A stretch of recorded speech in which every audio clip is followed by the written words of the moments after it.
on va quitter Viet Thanh. Et bien oui, ça fait à peu près une semaine que nous étions à Viet Thanh. Au niveau de la maladie, j'allais un peu mieux, mais Jill, ça n'allait pas du tout. Et donc, on a décidé de prendre le temps ici pour aller à la maison médicale française. Jill a pu recevoir un antibiotique. Elle commence à aller mieux, on croise les doigts que ça dure. On va prendre la ligne de train qui vient d'être créée entre Viet Thanh et le Ha Prabang depuis à peu près un an. Je ne sais pas trop si on en aura. Il y a un tuk-tuk qui vient nous chercher à 6 heures. De toute manière, il ne faut pas te réveiller ici, hein. On a ça.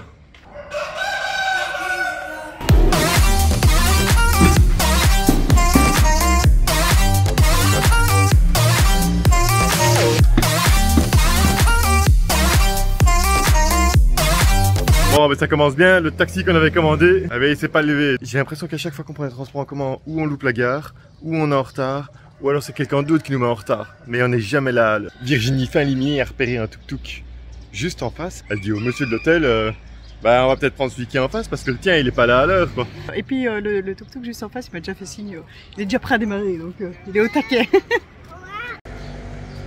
Alors, normalement, l'autre arrive dans 5 minutes, c'est ce qu'il a dit au téléphone, mais il va quand même aller négocier le prix en face, on sait jamais. Il n'y a personne dans les rues sont désertes. Alors ça, c'est super chouette de se lever le matin, d'être dans une ville, au bout du monde, et qu'il n'y ait personne. Il fait déjà beaucoup plus calme que d'habitude. Dans les rues de Viet Thanh. Bon, on n'a pas vraiment profité de la ville. On n'a pas fait vraiment visite, on a juste été voir le Pattuk Seh, un monument aux morts avec des fontaines, et la maison médicale française. Et la chambre d'hôtel de nouveau pendant très longtemps. Alors on ne vous l'a pas vraiment montré parce que on vous a fait déjà il n'y a pas très longtemps une vidéo sur notre chambre d'hôtel quand j'étais malade à Bangkok. Celle-ci c'était pas le même condo, hein, c'était pas le même confort. Donc voilà, mais bon c'est normal. On n'a pas toujours le même luxe, le même confort. Et puis il faut savoir qu'ici à Viet Thanh, les prix sont très chers des hôtels. Même quand on prend le moins cher, ça reste cher.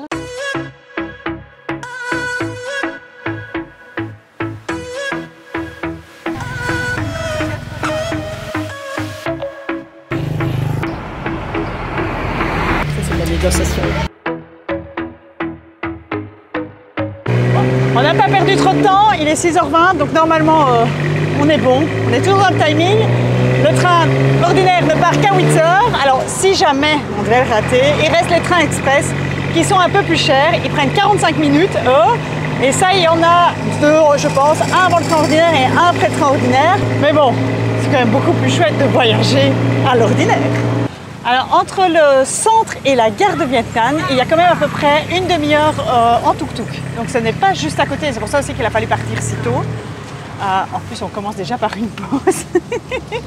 C'est pause mazout.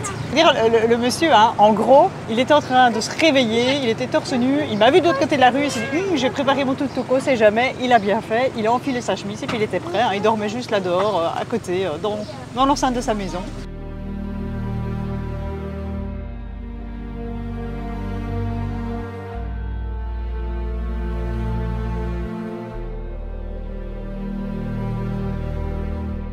Nous ne pensions pas arriver à une si grande gare. En sortant du tuk-tuk, notre seule nécessité était de trouver un ticket de train pour la journée.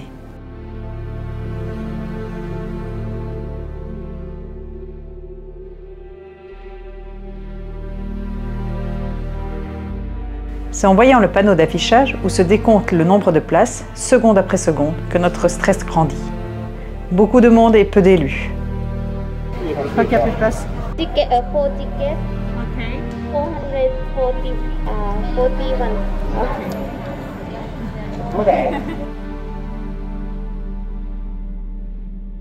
Si vous devez prendre le train à Viet Thanh pour le nord, il faut arriver très tôt.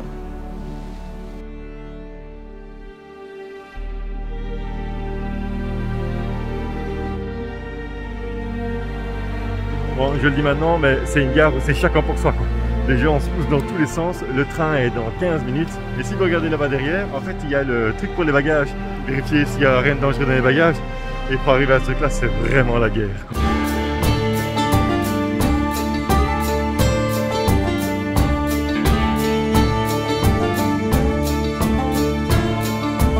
On a pris un siège de plus qui était libre. Je suis en train de regarder s'il y a encore quelqu'un qui se présente. Sinon on va pouvoir avoir un siège de plus gratuitement. Mais comme le train est complet, il doit bien avoir quelqu'un qui va venir pour chercher sa place. Dis, toi, t'as pas payé ta place?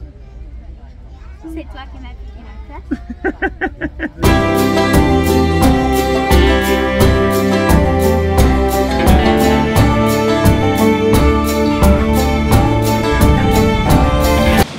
les toilettes. Hop, bah, c'est les toilettes classiques, hein. Rien de plus, rien de moins. Par contre, on va te mettre tout un petit déchet. C'est beaucoup plus sympa de prendre le train que l'avion parce que dans le train, ben, vous voyez le paysage. Et le paysage change énormément en Laos. Donc Vientiane, c'est une ville. Et on va vers La Prabang qui est la campagne. Ben, les paysages sont... wow. Pour ceux qui se posent la question, dans le train, le masque est obligatoire. Alors, comme on n'était pas sûr d'arriver à rentrer dans le train ou d'avoir une place aujourd'hui, on a décidé de ne rien réserver, de ne pas réserver d'hôtel avant Vienne. Et donc, on va réserver ça dans le train. On va faire booking, on va regarder ce qui reste de disponible. On aura probablement moins de choix vu que c'est à la dernière minute. Mais quand on a regardé il y a 2-3 jours, il y avait encore beaucoup d'hôtels. Donc, normalement, on est bon. Et puis, on va essayer d'avoir un peu de confort parce que c'est vrai que notre hôtel à Vientiane était quand même très rudimentaire. Il n'y avait pas de vue, il y avait dans une pièce fermée. Et donc voilà, on a besoin un peu de nature.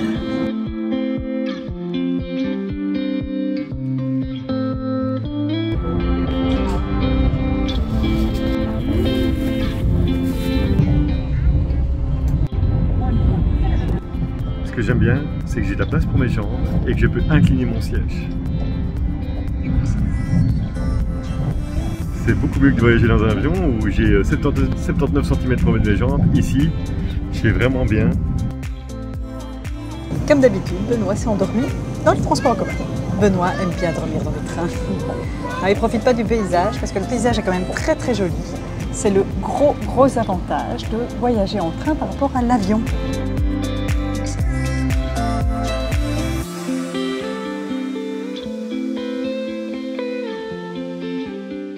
Il est 8h27, on est déjà presque arrivé.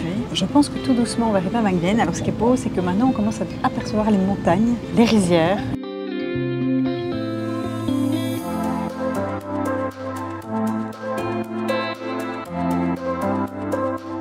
C'est un peu dommage que les carreaux soient un peu sales et donc on ne sait pas vraiment où filmer les paysages. Mais c'est vraiment très joli. Croyez-nous sous parole, ça vaut vraiment la peine de faire ce trajet en train. Surtout qu'en bus, il y a aussi moyen de le faire. Ça prend beaucoup plus de temps, c'est beaucoup moins confortable. Comme on vous l'a déjà montré, les bus, c'est pas toujours ça, là c'est pas toujours le confort.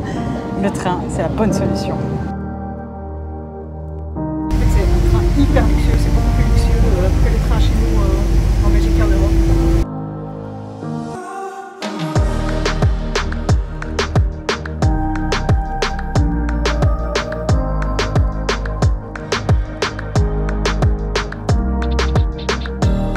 De tous les voyages en train que j'ai déjà fait, c'est vraiment un des meilleurs voyages.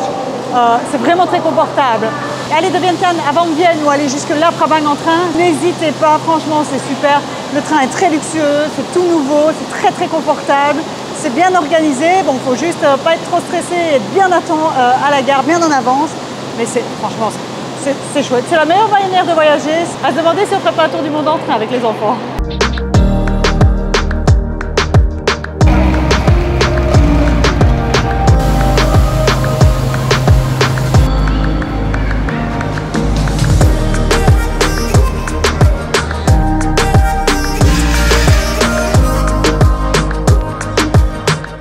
C'est une vue de dingue. Le transporter directement dans les cartes postales, c'est super beau.